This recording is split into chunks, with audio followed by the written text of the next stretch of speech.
लो फिर आ गए, सब राजी खुशी। हाँ, क्या लगता था नहीं लौटेंगे, गलत। जब तक तोड़ेंगे नहीं तब तक छोड़ेंगे नहीं। आप सभी का एक बार वापस से प्रथम कोचिंग क्लासेज के डिजिटल प्लेटफॉर्म पे यूट्यूब चैनल पे स्वागत है।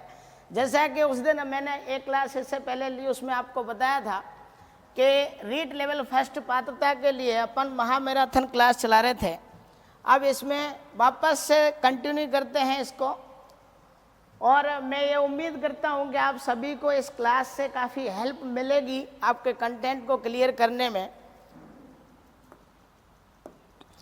तो बने रहिए मेरे साथ, स्टार्ट करते हैं। मैंने यहाँ तक कर लिए थे ये वाला, अगले कंटेंट को देखते हैं।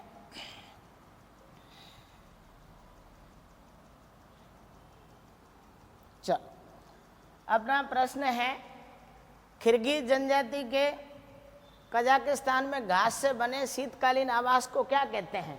तो आपको ये याद रखना है कि अपन जब इस प्रश्न की बात करते हैं तो ये मानव के आवास वाली जो यूनिट है, मानव के आवास वाली जो यूनिट है वहाँ से ये प्रश्न लिया गया है, और यहाँ से हर बार एक प्रश्न आता है। तो जैसा कि पहले अपन देखें, पहला ऑप्शन है किस्तव, दूसरा है अर्श, तीसरा है झोंपा व पड़वा, ठीक है ना, और चौथा है ट्यूपिक। आपको ये ध्यान रखना है कि इसका जो आंसर होगा, मेरे ख्याल से आप सभी ने इतनी मेहनत कर रखी है, तो वो क्या होगा बताओ, किस्तव। किस्तव किर्गिज जनजाति का एक तरीके से देखें तो शीतकालीन क्या होता है, आवास होता है।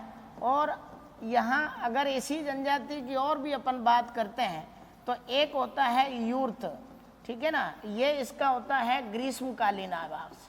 कैसा होता है, ग्रीष्मकालीन आवास।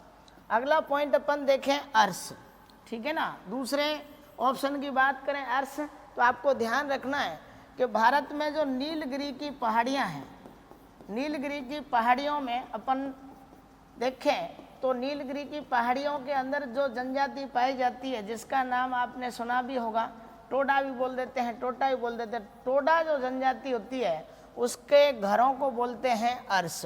फिर तीसरे ऑप्शन पे आते हैं झोंपा व पड़वा। तो देखो ये अपने राजस्थान की जो पश्चिमी अपन यूँ मरुस्थली भूमि है वहाँ से रिलेटिव मान सकते हैं। झोंपा व पड़वा को पश्चिमी राजस्थान के अंदर घास फूस से बनाए गए रहने के आवास को अपन क्या बोलते हैं, झोंपा व पड़वा। लास्ट में आ रहा है ट्यूपिक। तो इसको मेरे ख्याल से सभी लोग जानते हैं कि जो एस्किमो जनजाति होती है टुंड्रा प्रदेश की, किसकी होती है, एस्किमो जनजाति टुंड्रा प्रदेश की, वहाँ का जो शीतकालीन आवास अपन कह सकते हैं कौन सा होता है, इग्लू। और दूसरे जो घर होते हैं उन्हीं के वो क्या होते हैं बताओ, ट्यूपिक। कौन से होते हैं, ट्यूपिक। तो आपको ये प्रश्न क्लियर हो गया होगा। अब आगे बढ़ते हैं अपन अगले प्रश्न पे। प्रत्येक स्थान के नाम के साथ उस क्षेत्र में बनाए जाने वाले सामान्य घरों का सही विवरण का मिलान कीजिए। ये कुछ प्रश्न ऐसे लिए हैं जो बिल्कुल सिंपल हैं, इसमें ज़्यादा अपन डिस्कस नहीं कर पाएंगे, फिर भी समझना है आपको कि जैसे देखा जाए तो एक दिख रहा है अपने को लद्दाख, मनाली, राजस्थान और असम, ठीक है ना। तो असम की बात करें तो असम, जब इस प्रश्न को अपन आगे सॉल्व करें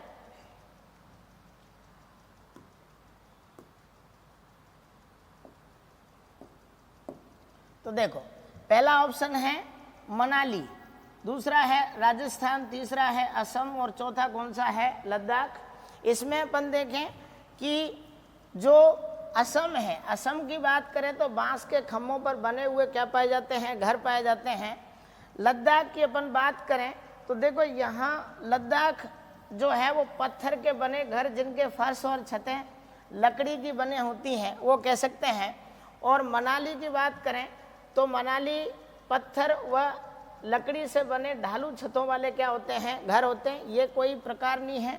और राजस्थान की बात करें तो मिट्टी के घर जिनकी छतें कटीली झाड़ियों से छाई रहती हैं, इसको माना जाता है। तो मेरे ख्याल से ये प्रश्न वहाँ आपकी समझ पे आधारित आएगा, इसमें ज़्यादा परेशान होने की ज़रूरत नहीं है। तो ये अपन मिलान कर सकते हैं। अगला जो प्रश्न है वो काम का है।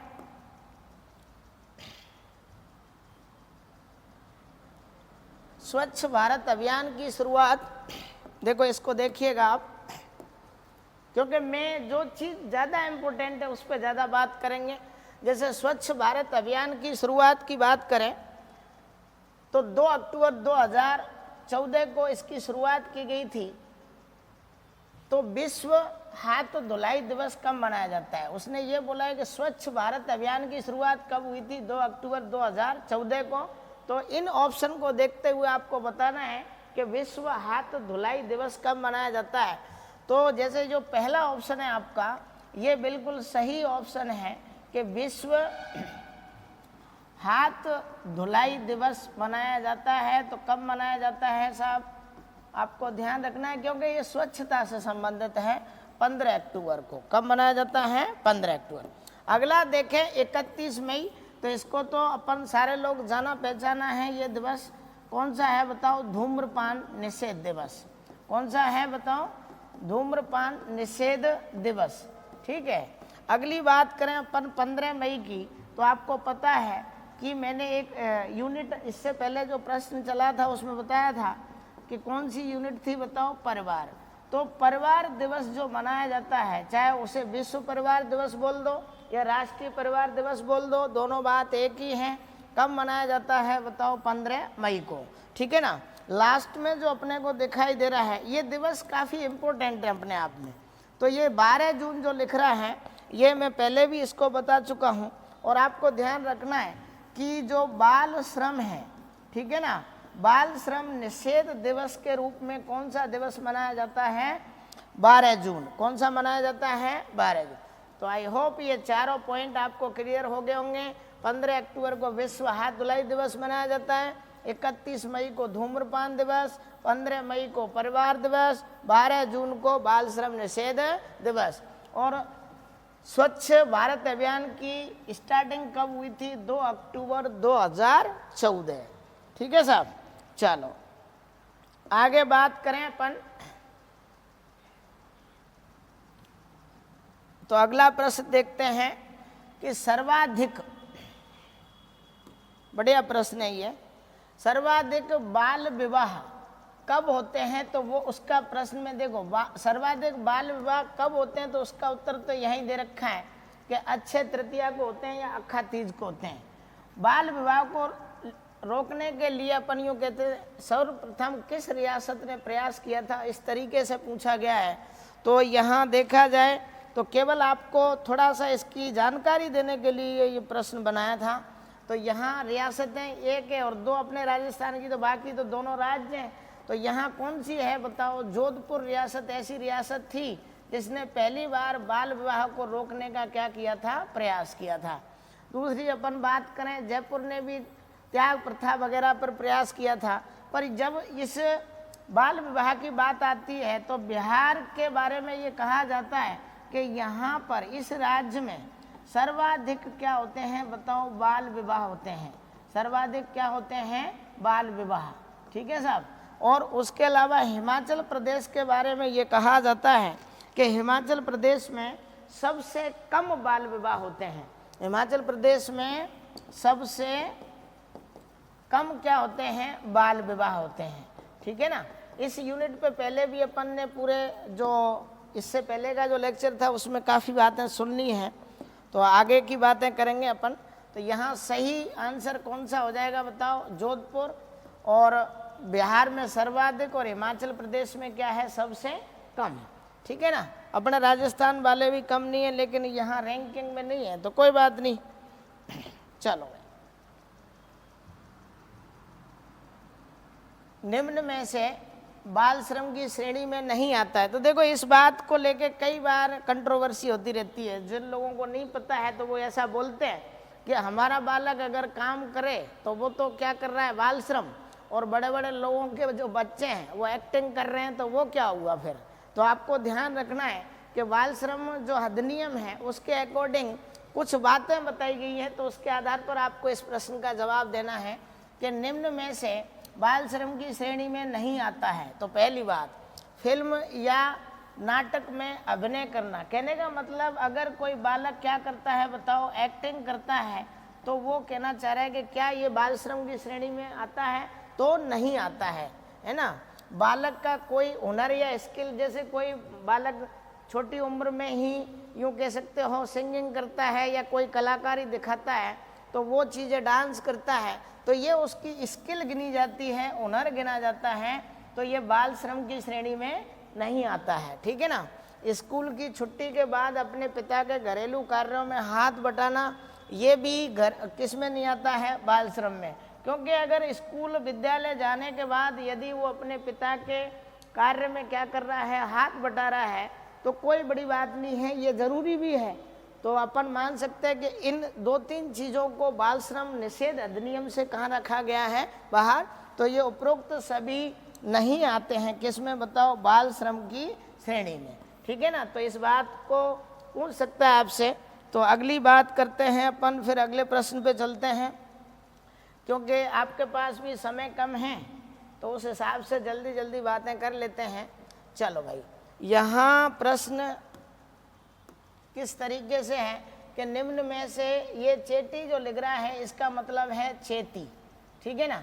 निम्न में से चेती गुलाब की खेती कहाँ की जाती है। तो होने को तो देखो गुलाब पुष्प की ही बात कर रहा है, लेकिन जब कभी इसमें क्या लगा देता है, बताओ, वो चेती गुलाब, तो उसका आंसर चेंज हो जाता है।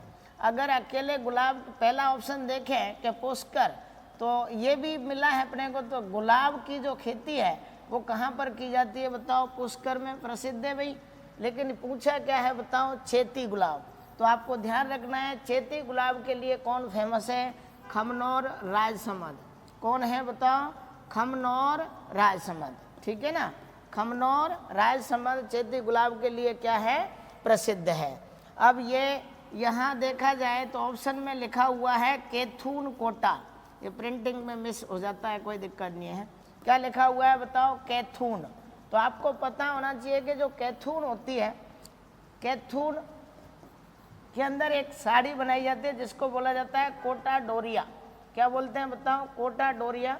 तो ये साड़ी फेमस है, तो ये कोटा से रिलेटिव हो गई।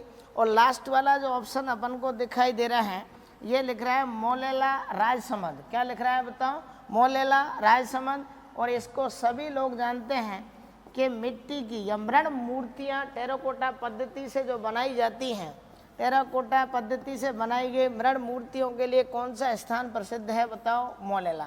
देखो, एक तरीके से देखा जाए तो यहाँ पर जो ये सभी जो ऑप्शन हैं, इनमें देखा, ये गुलाब के लिए, ये भी किसके लिए, गुलाब के लिए। अब यहाँ इनका मतलब ये नहीं है कुछ भी देने का, इसका हस्तकलाओं से भी संबंधित है। जैसे मोलेला की बात करें, है ना, मोलेला राजसमंद, तो ये भी हस्तकला ही है। तो हस्तकला के बारे में भी कई बार पूछ लिया जाता है, या इसको अपन हैंडलूम बोलें तो हस्तकला दिवस, हथकरघा दिवस बोल सकते हो। चलो, आप क्या बोल सकते हैं, हथकरघा दिवस कब मनाया जाता है, अगर कोई आपसे पूछता है तो आपको याद रखना है बिल्कुल, कब मनाया जाता है, 7 अगस्त को। कब मनाया जाता है, बताओ, 7 अगस्त को। जैसे अपन हैंडलूम भी बोलते हैं इसको, हैंडलूम के अंदर जब पावर सप्लाई होने लगी, ठीक है, तो इसको पावर लूम बोलने लग गए। और पावर लूम के बारे में आपको एक व्यक्ति था जिसका नाम याद रखना है, ई कोर्ट राइट। क्या नाम था, ई कोर्ट राइट। इसने 1785 में हैंडलूम की, वो सॉरी, पावर लूम की क्या कर दी थी, खोज कर दी थी। हथकरघा ये एक तरीके से। तो आपको यहाँ 2 बातें याद रखनी है कि हथकरघा दिवस कब मनाया जाता है, बताओ, 7 अगस्त को। और पावर लूम की खोज किसने की थी, ई कोर्ट राइट ने। और कब करी थी, बताओ, 1785 में। ठीक है साहब। अब अगला प्रश्न देखते हैं।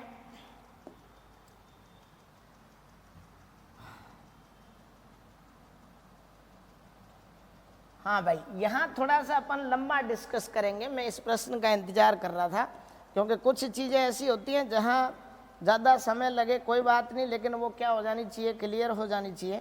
तो देखो, ये अपन को दिख रहा है कि राजस्थान की पहली सूती वस्त्र मिल कौन सी है, या स्थापित की गई, अपन यूँ कह सकते हैं, कौन सी है इनमें से। तो आपको ये समझना है कि यहाँ देखें, पहला ऑप्शन कहता है द कृष्णा कताई मिल। दूसरा कहता है उम्मेद सिंह सूती वस्त्र मिल बोल सकते हो, द मेवाड़ शुगर मिल बोल सकते हो, महालक्ष्मी कॉटन मिल बोल सकते हो। तो यहाँ इसका मुझे पता है कि आप सभी को इसका आंसर पता होगा। सर्वप्रथम जो स्थापित की गई थी वो कौन सी की गई थी बताओ? द कृष्णा कताई मिल। अब देखो थोड़ा सा इतिहास देखते हैं। तो सूती जो वस्त्र मिल हैं, ठीक है, सूती वस्त्र मिलों की बात करें तो देखो हमारे एकीकरण की बात करें उससे पहले ही इसका अपन तो यूँ कह सकते हैं कि 1889 में, कब की बात है? 1889 में इसकी क्या हो गई थी? स्थापना हो गई थी, है ना।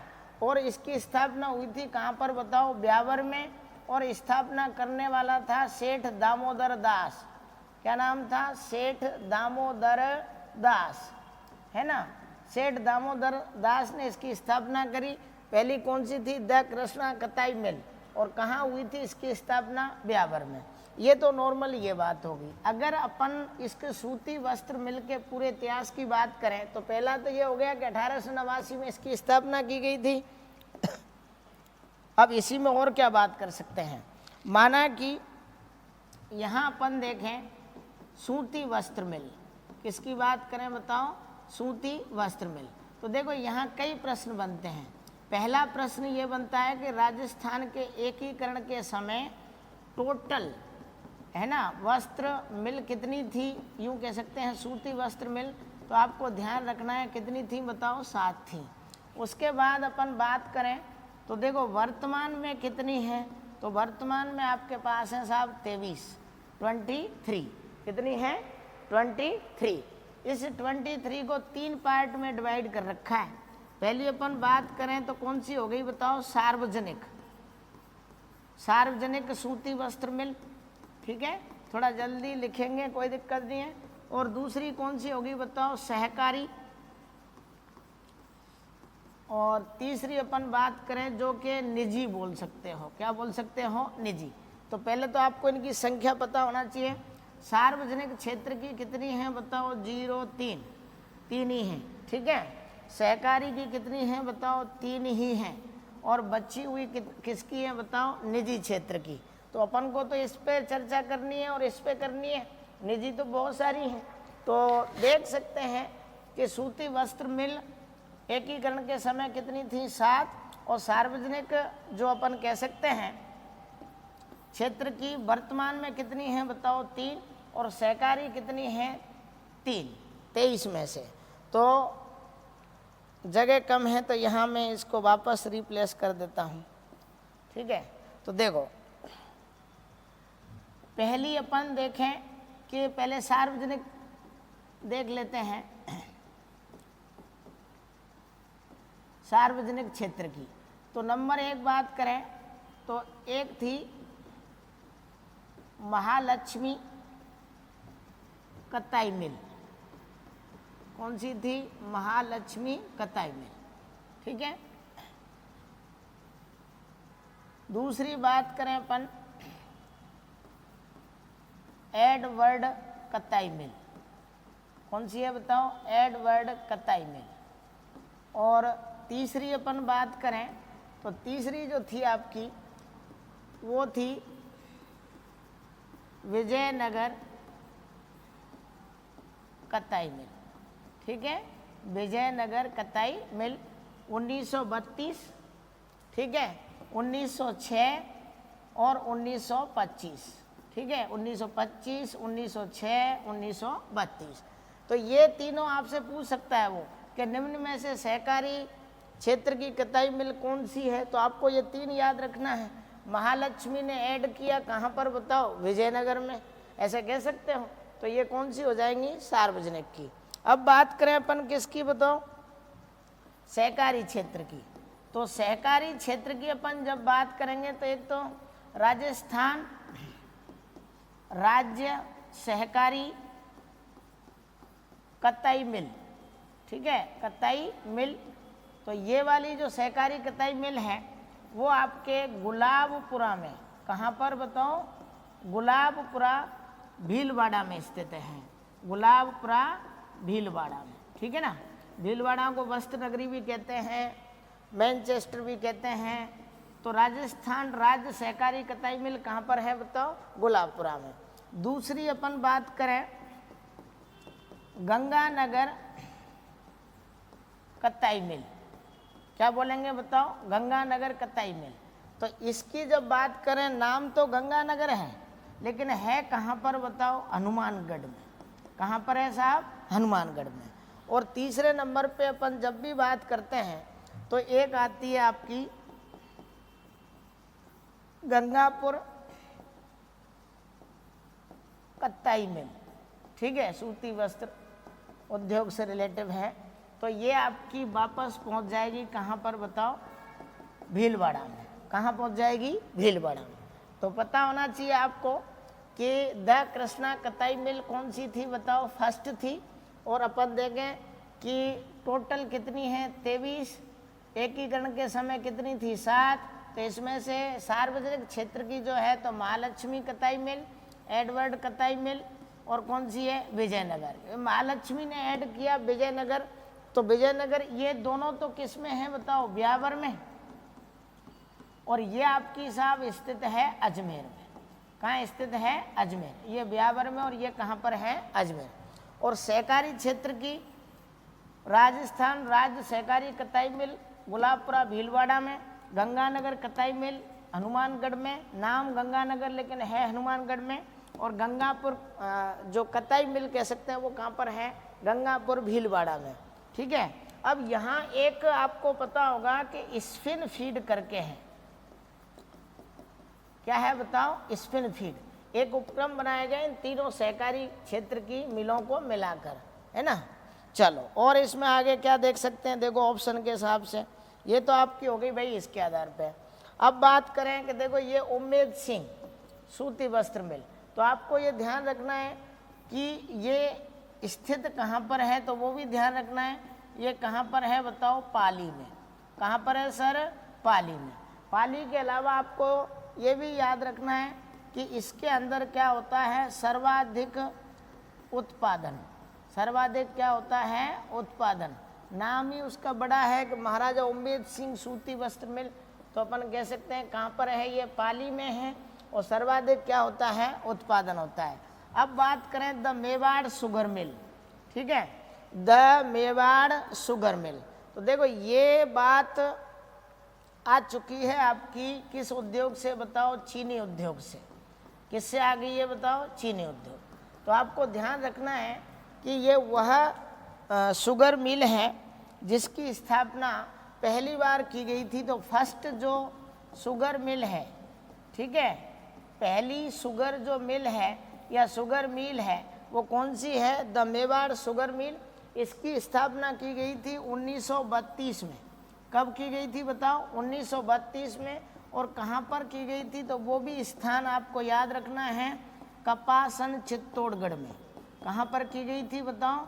कपासन चित्तौड़गढ़ में, ठीक है, कपासन चित्तौड़गढ़ में। अब ये जो चीनी उद्योग है इसके बारे में एक दो बातें और बता देता हूँ मैं आपको यहाँ पे ही, क्योंकि प्रश्न आया है तो सारी चीज़ें क्लियर करके चलेंगे। देखो पहली तो कौन सी हो गई? यही हो गई द मेवाड़ शुगर मिल। कब स्थापना की गई थी? 1932 में। अब मैं बात कर रहा हूँ कि आपने देखा होगा गंगानगर शुगर मिल, पूरा नाम भी लिख सकते हो, क्या बोलते हैं? श्री गंगानगर शुगर मिल, ठीक है, काफ़ी फेमस है ये, अपन कह सकते हैं। तो आपको ये ध्यान रखना है कि इसकी जो स्थापना हुई थी वो हुई थी साहब 1937 में। कब हुई थी? 1937 में। अब ये क्यों फेमस है? ये इसलिए फेमस है कि गन्ने से तो शक्कर सब जगह बनती है, तो एक तो किससे बनती है बताओ? गन्ना से। और उसके साथ साथ किससे बनती है? चुकंदर से, ठीक है। गन्ना और चुकंदर से कहाँ पर बनती है बताओ? श्री गंगानगर में। अब यहाँ और भी उत्पादन होता है कि देखो यहाँ पर शराब का भी क्या होता है? उत्पादन, ठीक है, शराब का उत्पादन होता है। उसके अलावा यहाँ पर उत्पादन होता है आपके स्पिरिट का, ठीक है, अल्कोहल के जैसा ही अपन यूँ कह सकते हैं। और इसके लिए जो बोतल बनाने का काम करती है वो कौन सी करती है? धौलपुर के अंदर जो ग्लास फैक्ट्री हैं वहाँ से इनके लिए क्या बनती है, बोतल। तो आपसे ये पूछा जा सकता है कि चुकंदर से शक्कर का निर्माण कहाँ होता है, तो श्री गंगानगर शुगर मिल में, जिसकी स्थापना कब हुई थी, 1937 में। और ये कहाँ पर है भाई, गंगानगर में। कहाँ पर है ये, गंगानगर में। ठीक है, चलो अब आगे लास्ट वाला जो ऑप्शन है इसको अपन देखें भले ही। तो महालक्ष्मी कॉटन मिल, ये तो अपन ने देखा था कि ये कैसी थी, सार्वजनिक क्षेत्र की कॉटन मिल थी। चलो अब अगला प्रश्न देखते हैं। चलो ये जो प्रश्न अपने को दिख रहा है, ये बोल रहा है कि राजस्थान में प्रथम सफ़ेद सीमेंट कारखाना 1984 में कहाँ स्थापित किया गया था। तो मेरे ख्याल से आप सभी को ये प्रश्न आता होगा, और मैं इस प्रश्न को बहुत अच्छा मानता हूँ, क्योंकि यहाँ से वो प्रश्न पूछता है और हर एग्जाम में लगभग पूछा भी जाता है। जैसे सफ़ेद सीमेंट कारखाने की बात कर रहा है और डेट भी दे रहा है कि कब स्थापना हुई थी, बताओ, 1984 में। तो देखो यहाँ 3 ऑप्शन है, मांगरोल चित्तौड़गढ़, खारिया खंगार जोधपुर, गोटन नागौर, इनमें से कोई नहीं। तो पहले तो अपन बात कर लेते हैं किसकी, बताओ, सीमेंट की, फिर इस प्रश्न को देखेंगे। तो सीमेंट की जब भी अपन बात करें तो सीमेंट निर्माण के लिए अपन जानते हैं कि बहुत सारी ऐसी सामग्री है, कच्ची सामग्री, ठीक है, जैसे सैंड स्टोन से लेके सभी सिलिका तक, जिसके यूज से इसको बनाया जाता है।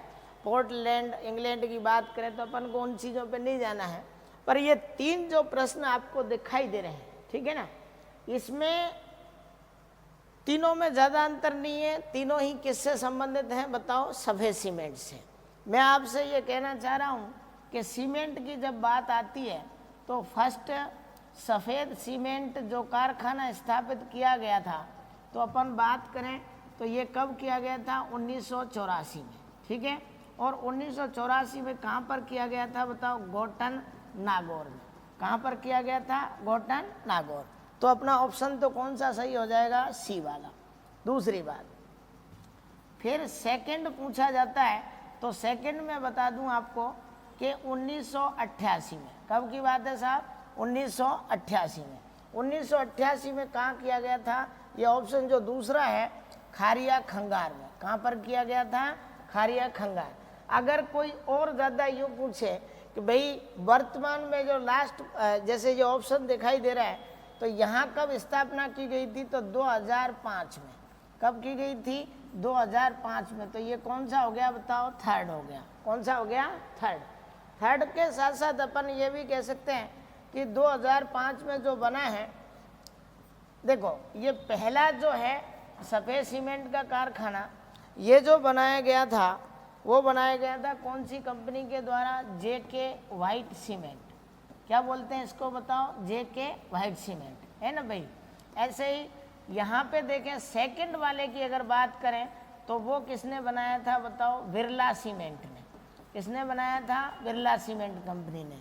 और लास्ट वाला जो 2005 की अपन बात कर रहे हैं, तो ये जो बनाया गया है ये वापस किसने बनाया है, बताओ, जेके वाइट सीमेंट ने, ठीक है, जेके वाइट सीमेंट ने। तो ये जो चीज़ें हैं इससे ये पता चलता है अपने को कि 3 जो स्थान है, मांगरोल, खारिया खंगार, गोटन नागौर, इन तीनों में ही काय की फैक्ट्री है, बताओ, सफ़ेद सीमेंट की, है ना। सीमेंट की अपन बात भी करें तो सर्वाधिक उत्पादन की बात करें तो 2 जिलों के नाम ज़्यादा आते हैं। जैसे एक तो आपका कौन सा होता है, बताओ, चित्तौड़गढ़ होता है, और दूसरा कौन सा होता है, नागौर होता है, ठीक है ना। लेकिन अभी हाल ही में ये प्रश्न आने के चांसेज हैं कि भाई साहब ये बताइए कि भविष्य में, ठीक है, भविष्य में सीमेंट उत्पादन की संभावना सबसे ज़्यादा कहाँ पर है। तो आपको याद रखना है, कहाँ पर है, बताओ, जैसलमेर में। कहाँ पर है, जैसलमेर में, ठीक है। अब सीमेंट नगरी के नाम से किसको जाना जाता है, अपन बात करें सीमेंट नगरी किसे कहते हैं, तो बताना है आपको, किसको कहते हैं, बताओ, चित्तौड़गढ़ को। किसको कहते हैं, चित्तौड़गढ़ को। मैं पानी पी लूँ भाई।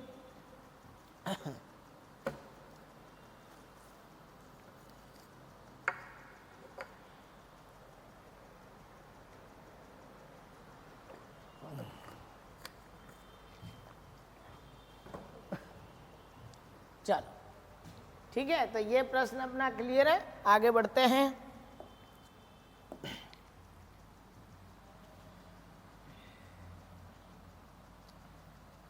निम्न में से कौन सा कथन असत्य है? ठीक है, तो ध्यान से प्रश्न पढ़ो। प्रश्न क्या बोल रहा है वो देखना है अपन को, कि असत्य ढूंढना है। तो ऊन की सबसे बड़ी मंडी कहाँ स्थित है? तो वास्तव में सही बात है, बीकानेर में है। केंद्रीय ऊन विकास बोर्ड कहाँ पर है? जोधपुर में है। स्टेट वूलन मिल्स कहाँ पर है बताओ? बीकानेर में है। ऊनी नमदे तथा गलीचे टोंक के प्रसिद्ध हैं, ये भी बात सही है। अब ये प्रश्न का तो मतलब ये है कि भाई इसमें कोई भी गलत नहीं है, ये सभी जो ऑप्शन हैं वो बिल्कुल क्या है? सही है। कि उनकी सबसे बड़ी मंडी कहाँ पर है बताओ? बीकानेर में। देखो जब भी ऊन उद्योग की बात आती है, ठीक है ना, ऊन उद्योग की जब भी बात आती है तो अपन को पता है कि पश्चिमी राजस्थान के ही जिलों की बात होती है। तो एशिया की सबसे बड़ी ऊन मंडी जो है वो कहाँ पर है बताओ? बीकानेर। फिर बात आती है साहब कि केंद्रीय ऊन विकास बोर्ड की स्थापना कहाँ की गई थी? तो आपको ध्यान रखना है कि कहाँ पर की गई है बताओ? जोधपुर में। कहाँ पर की गई है? जोधपुर में। स्टेट वूलन मिल्स कहाँ पर है बताओ? बीकानेर, है ना। और ऊनी नमदे तथा गलीचे कहाँ के प्रसिद्ध हैं? टोंक के। अब इसमें एक्स्ट्रा क्या जानकारी अपन को रखनी है? मैं अगर आपसे यूँ पूछूं कि ऊन निर्यात केंद्र कहाँ पर स्थापित किया गया है, तो ऊन निर्यात जो केंद्र स्थापित किया गया है तो आपको ध्यान रखना है कौन सा है बताओ? कोटा।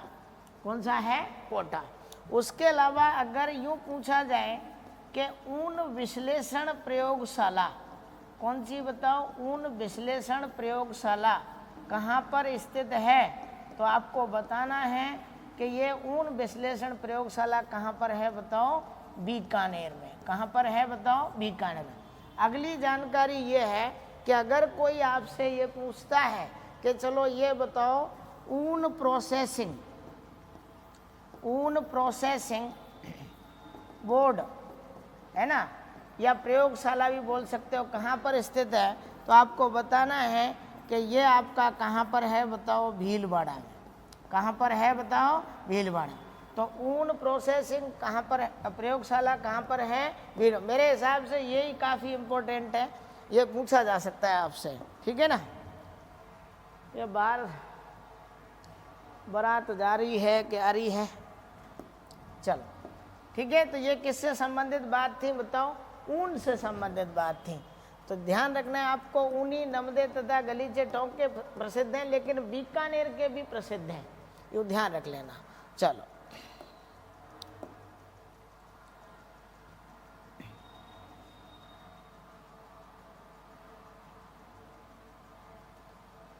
अगला प्रश्न देखो।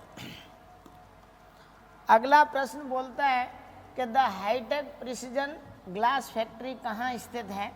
तो अभी मैंने आपको जब शुगर मिल की बात कर रहा था तो बोला था कि कुछ बोतलें धौलपुर में बनाई जाती हैं। तो ये the hi tech precision glass factory कहाँ स्थित है? तो देखो कोटा में अलग है, गिलोट अलवर अलग है, तो कहाँ पर है बताओ? धौलपुर में।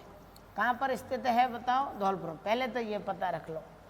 अब सभी ऑप्शनों की अपन बात करें तो देखो सभी की अब बात करें तो कोटा की जब भी बात करते हैं तो एक यहाँ पर फैक्ट्री है जिसका नाम याद रखना है सेमकोर ग्लास फैक्ट्री।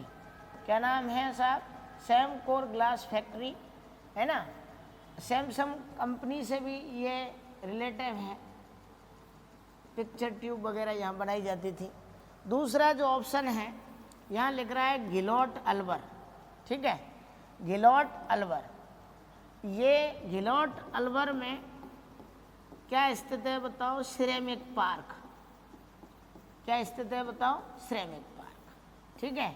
अब ये सिरेमिक पार्क क्या होता है ये भी ध्यान रखना है, ये किससे संबंधित होता है बताओ? कांच उद्योग से ही क्या होते हैं?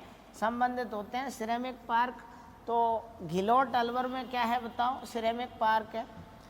अब धौलपुर की बात करें साहब तो देखो धौलपुर के अंदर ग्लास फैक्ट्री की बात करें तो ये the hi tech precision glass factory कहाँ स्थित है बताओ? धौलपुर में। कहाँ पर है बताओ? धौलपुर में, ठीक है। और एक धौलपुर ग्लास फैक्ट्री के नाम से भी है, ये तो है ही। तो कितनी है बताओ? 2 हैं। धौलपुर ग्लास फैक्ट्री भी वहीं है और the hi tech precision glass factory भी कहाँ पर है? धौलपुर में। धौलपुर वाले जो लोग हैं कांच को ज़्यादा पसंद कर सकते हैं, यूँ कह सकते हैं। इसीलिए धौलपुर ग्लास फैक्ट्री के अंदर अपन यूँ कह सकते हैं कि यहाँ पर शराब की बोतलों का भी क्या किया जाता है? उत्पादन। इसलिए इन कंपनियों का जो संबंध है वो किससे है? द गंगानगर शुगर मिल से। किससे संबंधित हैं बताओ? ये गंगानगर शुगर मिल से ये संबंधित हैं। गंगानगर शुगर मिल से क्या है संबंधित? कौन सी कंपनी है वो? Hi tech precision glass factory. कहाँ की है ये? धौलपुर की, ठीक है ना। अब चलो और आगे बढ़ते हैं, प्रश्न को अगला प्रश्न देखते हैं क्या है।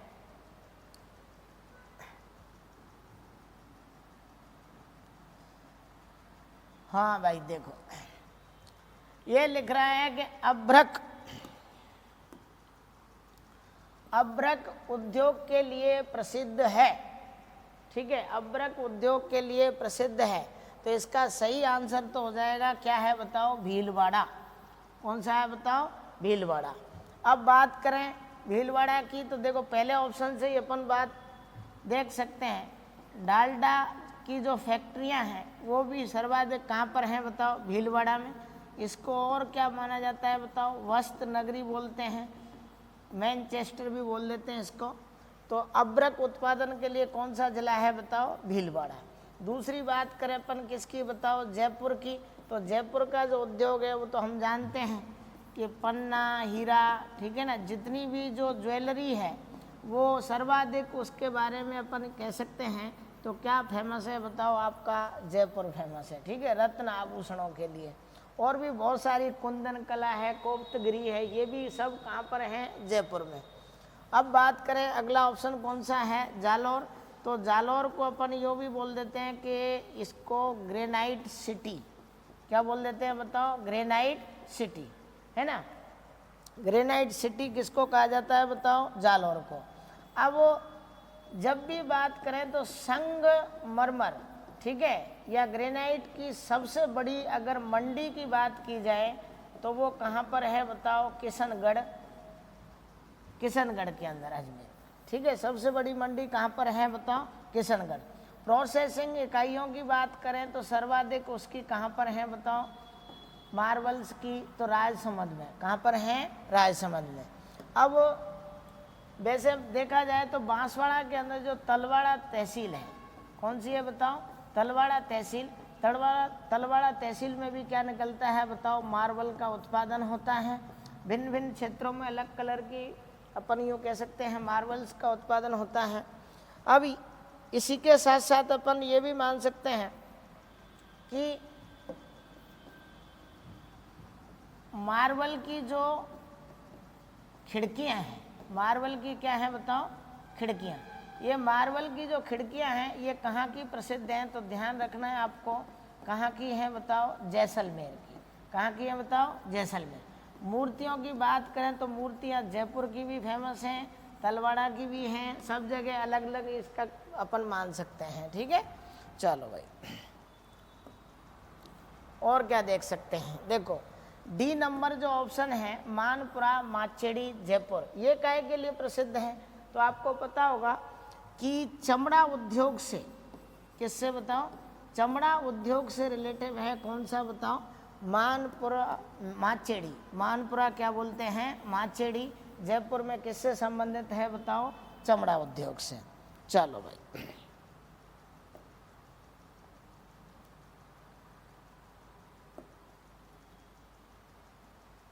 अगला प्रश्न। राजस्थान में घिया पत्थर के लिए कौन सा स्थान प्रसिद्ध है? राजस्थान में घिया पत्थर के लिए कौन सा स्थान प्रसिद्ध है, ये आपको देखना है। तो इसको देखो, जब भी अपन बात करें तो पत्थर या स्टोन अपने दिमाग में आता है तो कई जिलों के नाम चलते हैं। तो जैसे घेवरिया, चांदपुरा, भीलवाड़ा। दूसरा आ रहा है बंसी, पहाड़पुर, भरतपुर, धौलपुर तथा जालौर। तो इसमें बंसी पहाड़पुर का वो वही पत्थर है जिसका अभी राम मंदिर में क्या किया गया था, यूज़ किया गया था, आपको पता होगा सबको, ठीक है ना। ये मतलब फेमस, काफ़ी मजबूत कह सकते हैं बंसी पहाड़पुर का जो पत्थर है। तो ये तो घिया पत्थर कहलाता ही नहीं है। तो जैसे घेवरिया, चांदपुरा जो है भीलवाड़ा में, ये स्थान कौन से पत्थर के लिए प्रसिद्ध है बताओ? घिया पत्थर के लिए। तो आपका ऑप्शन कौन सा हो गया? घेवरिया, चांदपुरा। दूसरी अपन बात करें बंसी पहाड़पुर कहाँ हो गया? भरतपुर में। फिर बात कर रहे हैं किसकी? धौलपुर की। तो देखो धौलपुर की जब भी बात करते हैं तो यहाँ का लाल पत्थर प्रसिद्ध है, इसलिए इसको रेड डायमंड बोला जाता है। क्या बोला जाता है? रेड डायमंड, ठीक है ना। अब बात करें कौन सी बताओ? जालौर। तो जालौर के बारे में तो अपन ने चर्चा कर ली कि वो ग्रेनाइट सिटी के नाम से जाना जाता है। अब थोड़ी सी इस पे और बातें करते हैं अपन कि स्टोन की जब बात आई, ठीक है ना, तो अपन यूँ कह सकते हैं स्टोन पार्क भी स्थापित किए गए हैं। तो एक तो है स्टोन पार्क विष्णोदा, ठीक है। ये विष्णोदा जो है वो कहाँ पर है बताओ? आपके धौलपुर में। कहाँ पर है? धौलपुर की तहसील सरमथुरा है, बसेड़ी भी मिलता है कई बार। दूसरी बात करें अपन, एक स्थान है कौन सा? मासलपुर। कौन सा है? मासलपुर। यहाँ भी स्टोन पार्क है। क्या है बताओ? स्टोन पार्क स्थापित किया गया है। और ये कौन से ज़िले में है बताओ? आपके करौली में। कहाँ पर है? करौली में, ठीक है। मैं एक सेकंड भी आपका समय खराब नहीं कर रहा हूँ, कोई फालतू बात नहीं कर रहा हूँ, बिल्कुल सीरियस होकर आपको पढ़ा रहा हूँ, क्योंकि भाई समय अपने पास कम है। अगर ये उस तरीके से क्लास होती तो अपन ज़्यादा बातें भी कर पाते। अभी समय कम है तो अपन देखते चल रहे हैं कि आपकी नज़र इधर होनी चाहिए। बस हो सके कि जो चीज़ अपन यहाँ डिस्कस करें उसी में से कुछ आ जाए तो काफ़ी हेल्प रहेगी आपकी, है ना। जैसे दो मासलपुर। और तीसरा अपन बात करें, जब भी बात आती है तो आपको ध्यान होगा कि मंडौर जोधपुर में। मंडौर कहाँ पर बताओ? जोधपुर में भी क्या है बताओ? Stone park. और चौथा एक स्थान आपने काफ़ी सुना भी होगा जिसको बोला जाता है सिकंदरा। और सिकंदरा कहाँ पर है? आपके दौसा ज़िले में। तो ये स्टोन पार्क आपको बराबर क्या होने चाहिए बताओ? याद होने चाहिए। तो पता चल गया आपको कि घिया पत्थर कहाँ पर मिलता है बताओ? भीलवाड़ा में। बंसी पहाड़पुर पत्थर भरतपुर में। धौलपुर में कौन सा मिलता है बताओ? Red diamond. कौन सा मिलता है? रेड। और ये विष्णोदा, मासलपुर, मंडौर, सिकंदरा, इनको भी आपको क्या रखना है? याद रखना है। चलो भाई अब आगे बढ़ते हैं। आगे क्या बोल रहा है? प्रश्न कौन सा है देखते चलेंगे अपन। चलो 24 दिसंबर 1986 में उपभोक्ता संरक्षण अधिनियम 1986 नामक एक कानून बनाया गया। यह कब लागू हुआ था ये पूछा है। ये कब लागू हुआ था? तो आपको मतलब ऐसा नहीं है कि इन प्रश्नों के माध्यम से हम केवल और केवल आपकी जो नॉलेज है उसको और बढ़ाना चाहते हैं। बाकी ऐसा नहीं है कि टिक मारा और प्रश्न खत्म। हर टॉपिक से रिलेटिव जो बात है वहाँ टच हो रही है वो बताई जा रही है आपको, है ना। तो थोड़ा सा ध्यान से देखें।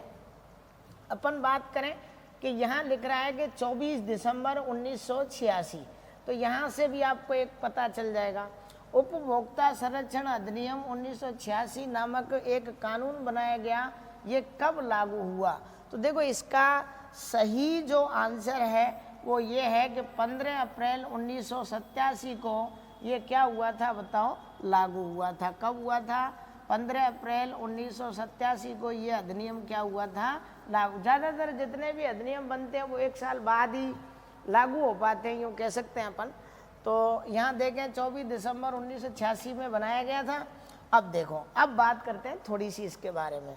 जैसे पहला जो ऑप्शन लग रहा है यहाँ आ रहा है 24 दिसंबर 1986। तो अपन जानते हैं कि भाई जो कस्टमर है या उपभोक्ता है उसकी मतलब जो अधिकार हैं उन अधिकारों की रक्षा के लिए जो बनाया गया कानून उसको बोला जाता है उपभोक्ता संरक्षण अधिनियम। इसकी स्थापना की गई थी दिसंबर 1986 में, पर लागू कब हुआ? 15 अप्रैल 1987 में। परंतु इसको पहली बार इस मांग को अपन यूँ कह सकते हैं, तो एक व्यक्ति था JF कनेडी, क्या नाम था बताओ? JF Kennedy. इस कनेडी की जब भी बात करें तो इस बेचारे ने पहली बार प्रयास किया कि अगर किसी व्यक्ति को व्यापारियों द्वारा ठगा जा रहा है, उनके ऊपर मतलब यूँ कह सकते हैं अतिरिक्त मूल्य वसूला जा रहा है, या कुछ भी ऐसी खराब सामग्री उपलब्ध कराई जा रही है, तो उनके अधिकारों की सुरक्षा के लिए आवाज़ उठाई गई। तो यहाँ केवल आपको ये 2 डेट याद रखनी है। अगर आपसे कोई यूँ पूछे कि भाई ये बताइए आप कि राष्ट्रीय, ठीक है, कई बार ये रीट में यही प्रश्न डायरेक्ट आता है, राष्ट्रीय उपभोक्ता दिवस, क्या बात कर रहा हूँ मैं बताओ? राष्ट्रीय उपभोक्ता दिवस कब मनाया जाता है? तो आपको बताना है कब मनाया जाता है, बताओ? 24 दिसंबर को। कब मनाया जाता है साहब? 24 दिसंबर को। परंतु अगर वो अंतर्राष्ट्रीय की बात कर दे, इंटरनेशनल, ठीक है, तो अंतर्राष्ट्रीय की अगर बात कर देगा तो आपको ध्यान रखना है, गलत नहीं होना चाहिए। वो कब मनाया जाता है बताओ? 15 मार्च को। ये दोनों ही डेट क्या हैं? अलग अलग हैं, क्योंकि भाई परिवार दिवस तो 15 मई को ही मनाया जाता है, पर यहाँ ये दोनों ही डेट क्या हैं? अलग अलग। अगर इंटरनेशनल की बात कर दे तो 15 मार्च, और राष्ट्रीय की बात कर दे तो 24 दिसंबर। ठीक है, चलो भाई।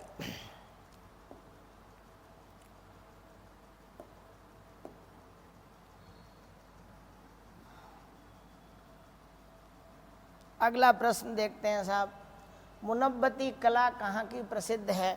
तो देखो, आपको ये अच्छे से सर ने भी बताया, मैंने भी बताया था, मुनव्वती कला क्या होती है और ये कहाँ की प्रसिद्ध है। तो मेरे ख्याल से ये आपके लिए बहुत सरल और नॉर्मल प्रश्न होगा, लेकिन फिर भी अपन इसकी चर्चा कर लेते हैं कि देखो, ऑप्शनों को तो अपन तुरंत देखें, जोधपुर, बाड़मेर, बीकानेर, शाहपुरा। तो ना तो जोधपुर है ना बाड़मेर है, क्या है बताओ? बीकानेर है मुनव्वती कला की। पर अब ये है क्या, वो भी तो देखना पड़ेगा। तो देखो, ये क्या है बताओ? उस्ता कला। क्या बोलते हैं साहब? उस्ता कला। मुनव्वती कला को ही क्या बोलते हैं? उस्ता कला बोलते हैं। उस्ता कला की बात करें तो एक हिसामुद्दीन हुसैन भी इसका कलाकार है।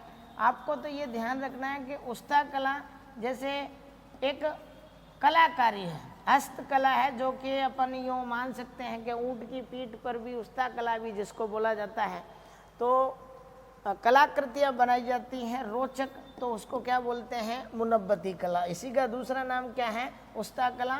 और ये कहाँ की फेमस है बताओ? बीकानेर की। कहाँ की फेमस है?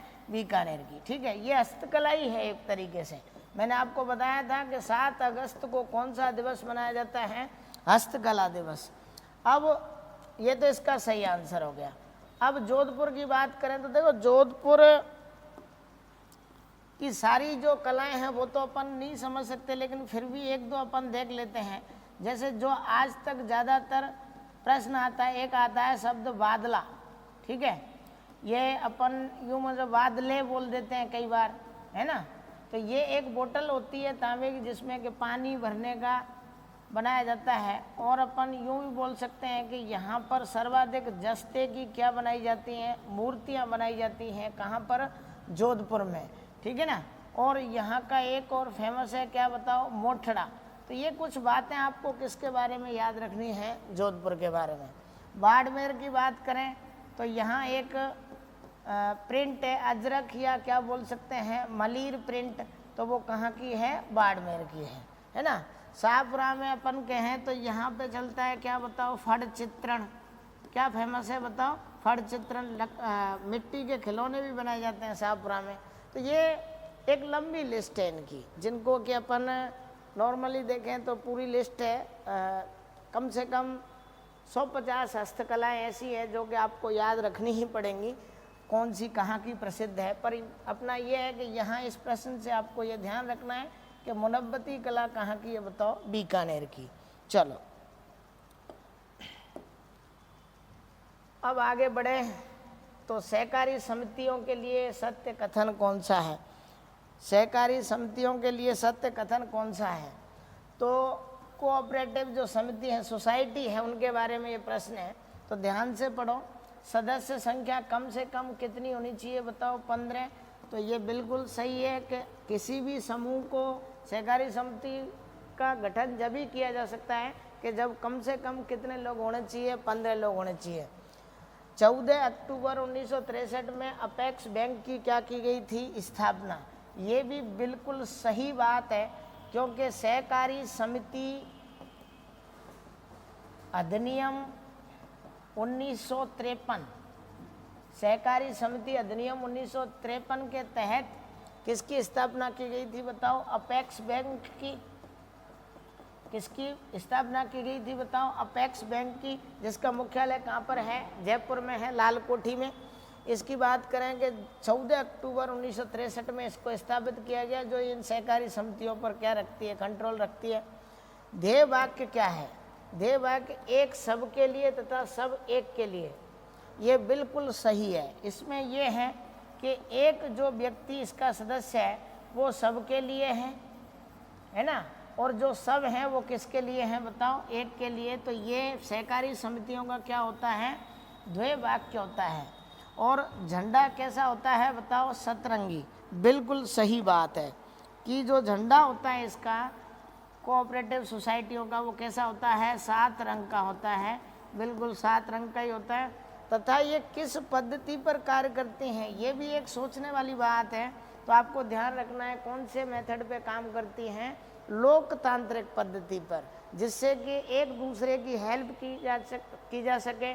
और अगर किसी व्यक्ति को ज़्यादा समस्या है तो सब लोग मिलकर के उसकी समस्या का क्या करते हैं? समाधान करते हैं। तो ये क्या कौन सी पद्धति, कौन से मेथड पे काम करती है बताओ? लोकतांत्रिक पद्धति। किस पर करती है? लोकतांत्रिक पद्धति। ठीक है साहब। तो ये किसके लिए बात हो गई बताओ? सहकारी समितियों के लिए। अपेक्स बैंक की स्थापना कौन से अधिनियम के तहत? सहकारी समिति अधिनियम 1953 के तहत की गई थी। किसकी बताओ? अपेक्स बैंक की। चलो अब आगे बढ़े।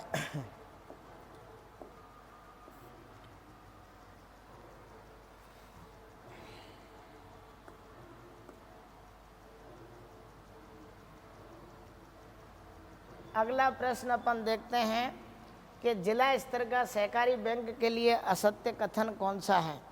तो देखो, यहाँ मेरे ख्याल से आप सभी को जब पढ़ाया था मैंने तो ये भी बताया था कि यहाँ से ये प्रश्न बार बार रिपीट होता है, क्योंकि लेवल फर्स्ट में आने के भी चांसेस रहते हैं।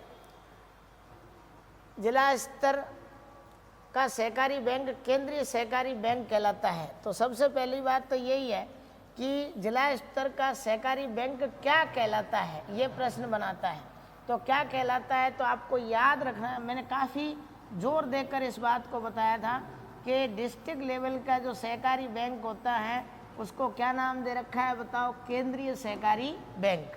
ठीक है, क्योंकि अपन केंद्र से रिलेटिव डायरेक्ट केंद्र की बात करने लग जाते हैं तो उसको क्या बोलते हैं? केंद्रीय सहकारी बैंक। प्रथम केंद्रीय सहकारी बैंक की स्थापना कब की गई थी? तो 1910 में। कब की गई थी? 1910 में। और कहाँ की गई थी बताओ? अजमेर में।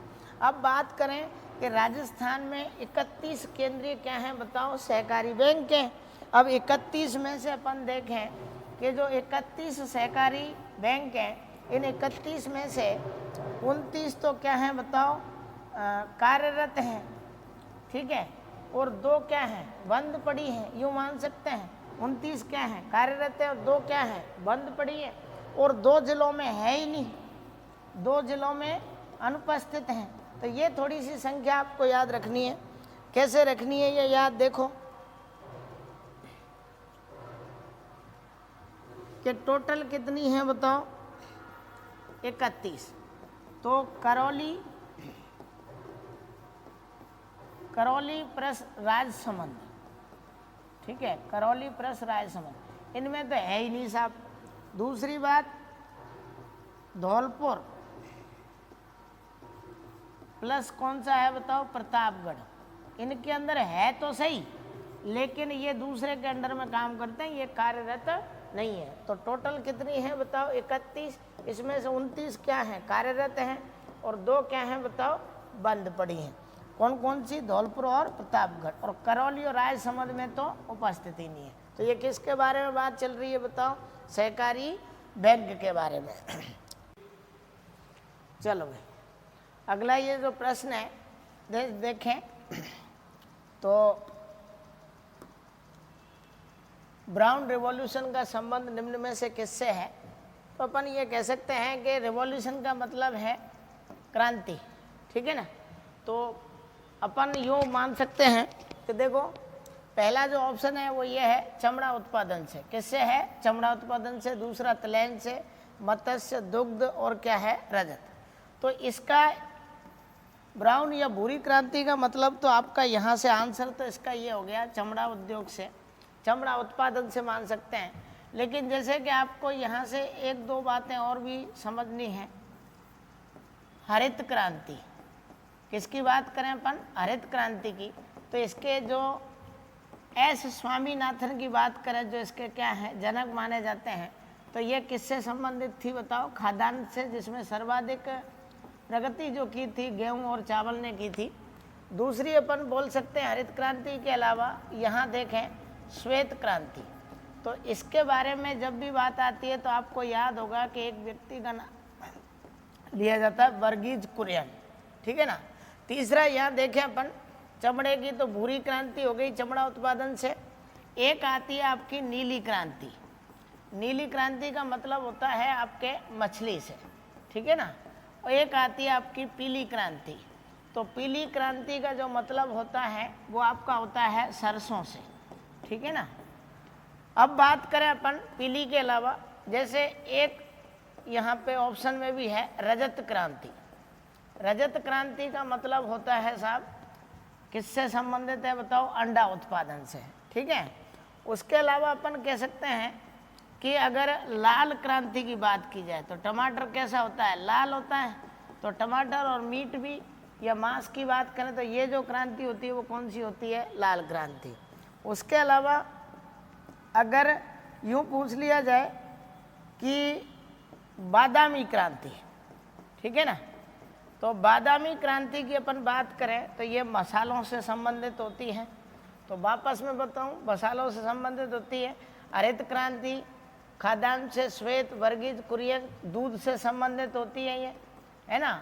और नीली क्रांति का मतलब किससे है बताओ? मछली से। पीली क्रांति का मतलब किससे है? सरसों से, ठीक है। अब देखो यहाँ पे और भी अपन बात कर ले कार की। चलो, एक आपने सुनी होगी कौन सी? इंद्रधनुष क्रांति, ठीक है। इंद्रधनुष क्रांति की अपन जब भी बात करेंगे तो इंद्रधनुष क्रांति का मतलब होता है सभी क्रांतियों पे जो नियंत्रण रखती है उसको क्या बोलते हैं? इंद्रधनुष क्रांति। अब इंद्रधनुष हो गई, कोई दिक्कत नहीं। आपने एक और सुनी होगी कृष्ण क्रांति। क्या बोलते हैं बताओ? कृष्ण क्रांति। इसका जो मतलब है वो है आपका पेट्रोलियम से। किससे मतलब है? पेट्रोलियम से, ठीक है ना। तो ये आपको थोड़ा सा इनके बारे में पता होना चाहिए। इसके अलावा देखो, इसमें एक और चीज़ आपको यहीं मैं बता दूं कि एक वर्ड आता है अपने सिलेबस में हॉर्टिकल्चर, ठीक है। क्या बोलते हैं बताओ? हॉर्टिकल्चर। ये हॉर्टिकल्चर की जब भी बात करेंगे तो ये किससे संबंधित है बताओ? औद्यानिकी से, है ना। अब ये जो हॉर्टिकल्चर है इसके अलावा भी कई होती हैं, जैसे कि अपन बात करें एपीकल्चर, ठीक है। तो किससे संबंधित है बताओ? मधुमक्खी से। थोड़ा जल्दी लिख रहा हूँ मैं, कोई दिक्कत नहीं है, आप समझ जाना। अगर मान के चलो क्या आ जाए, पीसी कल्चर आ जाए तो किससे संबंधित है? मछली से है, ठीक है। अब और मान के चलो ओलेरी कल्चर आ जाए, ठीक है, तो वो किससे हो गई बताओ? सब्जी से हो गई। फ्लोरिकल्चर आ जाए तो फलों से हो गई। फ्लोरिकल्चर का मतलब क्या होता है बताओ? फल। फ्लोरिकल्चर का मतलब क्या होते हैं? फल। उसके अलावा ओलेविकल्चर अगर आती है, ओलेविकल्चर, ठीक है, तो ओलेविकल्चर का मतलब होता है जैतून से। किससे होता है बताओ? जैतून से। ओलेवी कल्चर का मतलब कैसे होता है, जैतून से। तो ये कुछ अपन यूँ कह सकते हैं कि नॉर्मली याद भी रखनी है आपको, है ना। एक वीटी कल्चर बोल सकते हैं, वीटी कल्चर। तो वीटी कल्चर का मतलब किससे है बताओ, अंगूर से, है ना। तो ये भी उद्यान के या यूँ कह सकते हैं हॉर्टिकल्चर से ही क्या है, संबंधित हैं। तो यहाँ पर अपना जो आंसर होगा ब्राउन वाला वो कौन सा होगा, चमड़ा उत्पादन। ठीक है, चलो भाई अगला प्रश्न देखें, भारत में किस राज्य को स्पाइस गार्डन कहा जाता है। तो देखो स्पाइस गार्डन का मतलब जहाँ पे क्या होता है बताओ, तीखी चीज़ें होती हैं या मसाले हो सकते हैं। तो स्पाइस गार्डन जहाँ अपन यूँ मान सकते हैं कि स्पाइसी चीज़ें जैसे मीट मटन वगैरह जो ज़्यादा खाते हैं वहाँ के लोग, यूँ भी कह सकते हो। तो यहाँ पे सर्वाधिक जो मसालों का उत्पादन होता है, जो उत्पादन है वो कहाँ पर होता है, केरल में। तो यहाँ का सही अपन देखें विश्लेषण करें तो भारत में किस राज्य को स्पाइस गार्डन कहते हैं, तो वो कौन सा हो जाएगा आपका, केरल। मध्य प्रदेश की बात करें तो यहाँ अपना इससे एक ही मतलब है कि इसको टाइगर स्टेट के रूप में भी जाना जाता है, क्योंकि पीवीएस में ये इसी मकसद के लिए दे रखा है। दूसरी बात करें अपन गुजरात की बात करें तो देखो गुजरात में सभी चीज़ें हैं, जैसे सोयाबीन भी है, लेकिन सर्वाधिक बात करें तो किसकी बताओ, कपास की, क्योंकि सोयाबीन एमपी में भी आ जाता है। फसल की बात करें तो कहाँ पे आ जाता है बताओ, एमपी में। तो गुजरात में क्या फेमस है, कपास। और असम की बात करें तो ये तो पूरी दुनियादारी में किसके लिए जाना जाता है बताओ, चाय उत्पादन के लिए। ठीक है, तो चलो और आगे बढ़े अपन। सूर्यास्त उद्योग किस उद्योग को कहा जाता है, तो आपको ध्यान रखना है कि यहाँ जहाज निर्माण को, किसको बताओ, जहाज निर्माण का जो उद्योग है उसको क्या बोलते हैं बताओ,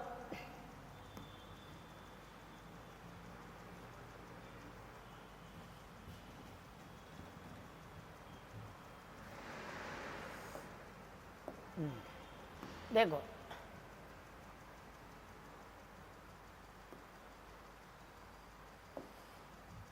सूर्यास्त उद्योग किस उद्योग को कहा जाता है, तो आपको ध्यान रखना है कि कपड़ा उद्योग को नहीं कहते, इस्पात उद्योग को नहीं कहते, किसको कहते हैं बताओ, जहाज निर्माण उद्योग को।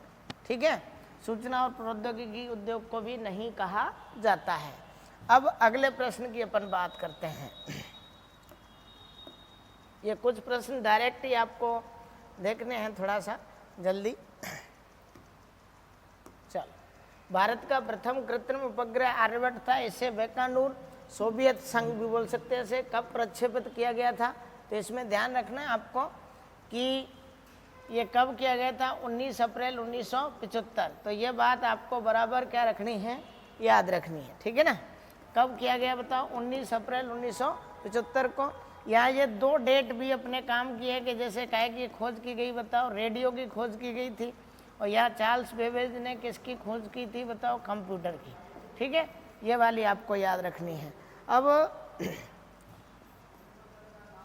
कृत्रिम उपग्रह के साथ साथ सैटेलाइट वगैरह कितने ऊपर इसको स्थापित करते हैं, कृत्रिम 36,000 किलोमीटर की ऊंचाई पर। तो ये सारी बातें भी अपन पढ़ चुके हैं, तो यहाँ ज़्यादा अपन बात नहीं करेंगे इसकी। अगला वो देखते हैं प्रश्न, है ना। चलो, हाँ भाई, अब आपका आ गया है कि राजस्थान में पारंपरिक राजस्थानी पोशाक जैसे घाघरा चोली की सिलाई में कौन सा कपड़ा ज़्यादातर उपयोग में लिया जाता है। तो यहाँ पर जैसे कि ऊनी कपड़ा, सूती और जॉर्जेट कपड़ा, लाइनॉन का बना कपड़ा, उपरोक्त में से कोई नहीं। तो अपन को पता है कि ज़्यादातर अपने राजस्थान में सूती या जॉर्जेट कह सकते हैं कि इस कपड़े का क्या करते हैं, उपयोग करते हैं। ऊनी कपड़ों का भी यूज़ करते हैं, लेकिन कब करते हैं बताओ, जैसे सर्दियों के मौसम में। पर ये तो डेली यूज वाले होते हैं, घाघरा और चोली, तो इनके लिए अपन किसका उपयोग करते हैं, सूती का। चलो,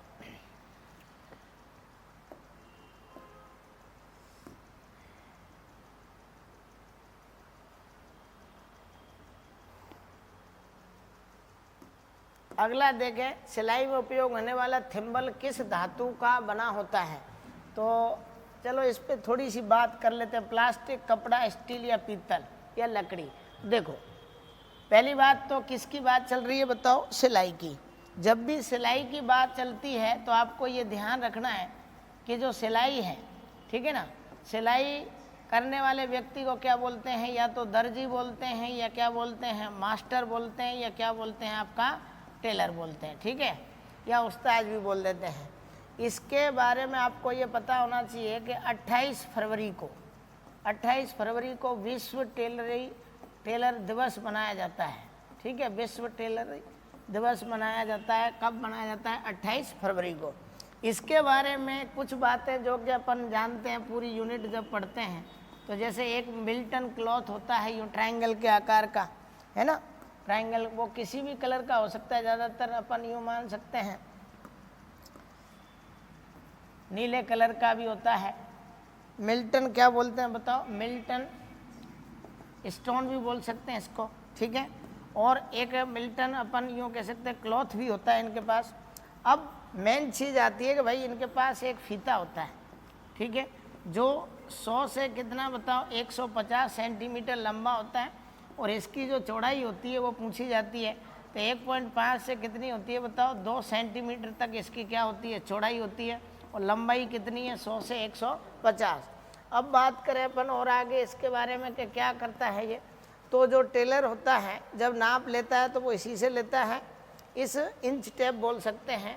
इंच टेप के अलावा इनके पास एक स्ट्रक्चर की एक संरचना पाई जाती है, जिसको अपन कुछ भी बोल सकते हैं, जैसे गुनिया भी बोल सकते हैं, या क्या बोल सकते हैं बताओ? समकोण भी बोल सकते हैं, ठीक है, जिसके द्वारा ये क्या करते हैं? निशान लगाते हैं। तो कई बार इसके बारे में केवल इसकी एक भुजा तो कितने की है बताओ? 30 सेंटीमीटर की, और छोटी वाली भुजा कितने की है? 16 सेंटीमीटर की। ये प्रश्न कई बार पूछ लिया जाता है। बाकी तो देखो टेलर के बारे में छोटी कैंची, बड़ी कैंची, या किस तरीके से वो उनका यूज़ कर रहा है, तो वो तो एक जनरल सी बात है जो आपका गलत नहीं जाएगा प्रश्न। पर टेलर दिवस कब मनाया जाता है? 28 फरवरी को, ठीक है, मिल्टन क्लॉथ वगैरह। अब बात आ रही है किसकी बताओ? थिम्बल की। तो देखो ये जो थिम्बल होता है वो किसका होता है? स्टील या पीतल का होता है, ठीक है, स्टील या पीतल का होता है। तो इसमें आपको ये ध्यान रखना है कि जो दर्जी होता है वो अपनी अंगुली में, ठीक है, या तो सुई नहीं चुभ जाए या कोई और चीज़ नहीं चुभ जाए, इसलिए अंगुली में उसको पहनता है, उसको क्या बोला जाता है? थिम्बल। और वो वास्तव में किसका? किसी भी मेटल का या धातु का बना होता है, चाहे वो स्टील हो या पीतल हो। उसको पहनने के बाद ही वो काम करता है, जिससे कि सुई की नोक उसकी उंगली पे मतलब चोट ना पहुंचाए, है ना। चलो भाई,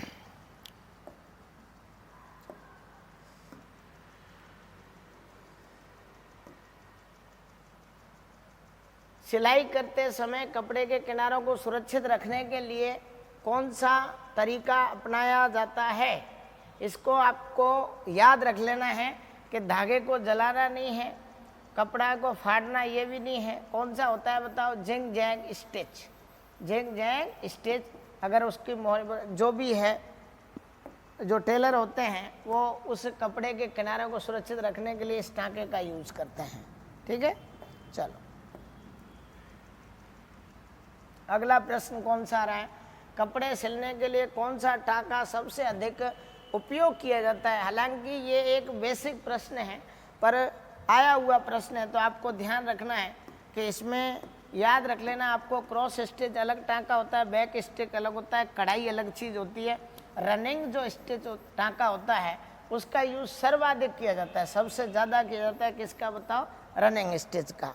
चलो अब बात करें अपन आगे कौन सा प्रश्न है। देखो ये काफ़ी इम्पोर्टेंट चीज़ आ जाती है अब, और जहाँ फालतू आता है कुछ ऐसा अपन को ज़्यादा वो नहीं लगता है तो वहाँ डायरेक्ट प्रश्न देख लेते हैं, पर जब यूँ लगता है कि यहाँ बात करना ज़रूरी है वहाँ ज़रूर बात करेंगे।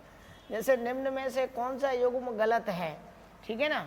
अब पहला दे रखा है साहब कि सरसों अनुसंधान केंद्र कहाँ स्थित है, तो अपन बोल रहे हैं सेवर भरतपुर में। तो सेवर भरतपुर में है ही, तो ये बात तो बिल्कुल सही है, यहाँ गलती की कोई गुंजाइश नहीं है। सरसों अनुसंधान केंद्र कहाँ पर है बताओ? सेवर भरतपुर में। दूसरा अपन बात करें खजूर अनुसंधान केंद्र कहाँ पर है बताओ? बीकानेर में। तो दो जगह है, बीकानेर और एक और जगह है कहाँ पर बताओ? जैसलमेर में। तो ये भी बात सही है बिल्कुल कि खजूर अनुसंधान केंद्र कहाँ पर है बताओ? बीकानेर में। चलो तीसरी बात अपन देखते हैं। तीसरी बात को देखने पर पता चल रहा है कि केंद्रीय मसाला अनुसंधान केंद्र हजारों बार एग्जाम में पूछा जाता है। केंद्रीय मसाला अनुसंधान केंद्र कहाँ पर है? तो तबीजी अजमेर में। ये बिल्कुल बात सही है, सत्य है, ठीक है ना। सेंट्रल एरिड जोन रिसर्च यूँ कह सकते हैं, सेंट्रल एरिड जोन रिसर्च बोलते हैं। तो ये आपको यूँ ध्यान रखना है कि इसका अपन मुख्यालय देखें तो कहाँ पर है बताओ। जैसे CAZA काजरी बोलते हैं, क्या बोलते हैं बताओ? काजरी, ठीक है। काजरी जो है